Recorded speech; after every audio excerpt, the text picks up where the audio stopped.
Welcome back to another video on cryptocurrency. Today's video is part of a series called Crypto Under 5, in which we break down the essentials of a coin in under 5 minutes. Today we'll be discussing Nav Coin. For some basic information, Nav Coin has been around for 3 years and has a market cap of $37 million and sits exactly at rank 100. Priced at just under 60 cents per coin and with a circulating supply of 62 million coins, it is not mineable, instead being based on a proof-of-stake system in which stakers earn 5% annual returns.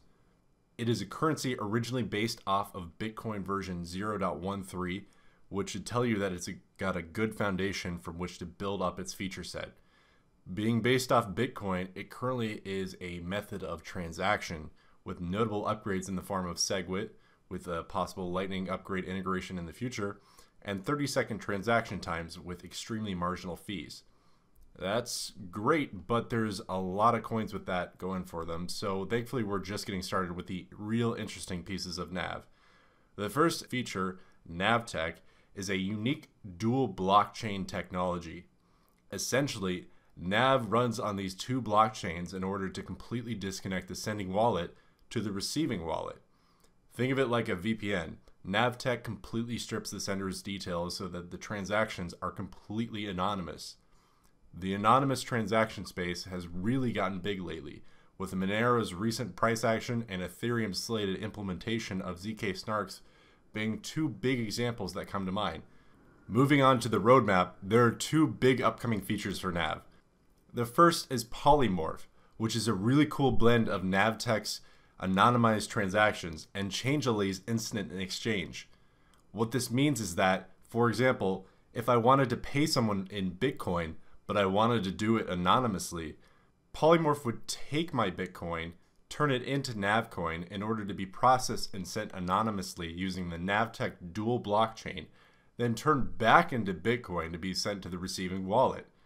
This will certainly set Nav apart, as it guarantees anonymous transactions for all the coins in Changelly. This is huge for exposure and a great opportunity for Navcoin to gain trust, which is absolutely critical in the anonymous transaction space.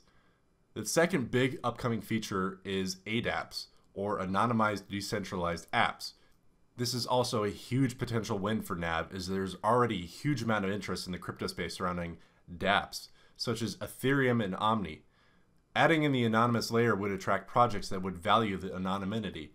Nav is still in the planning stages for this project, so it could still be a while before it comes to fruition, but we should still see the white paper for it soon.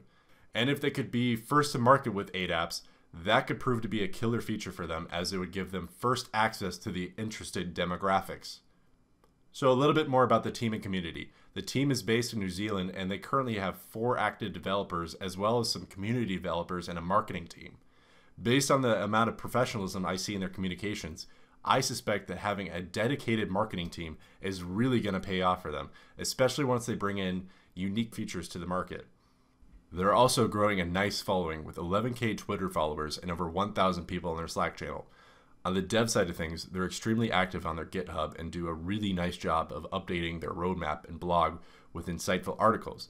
It really gives you the impression that this is a legitimate company with legitimate goals and that they have legitimate means to meet them. Given all this, I really think this is a great investment opportunity for someone to get in just as the coin is becoming popular and really make some nice returns.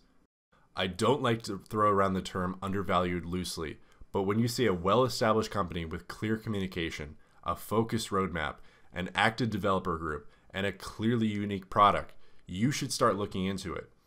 One interesting thing I've learned in my research is that they're going to be looking to rebrand around the time that they release the DApps, which would be a great buy-in opportunity.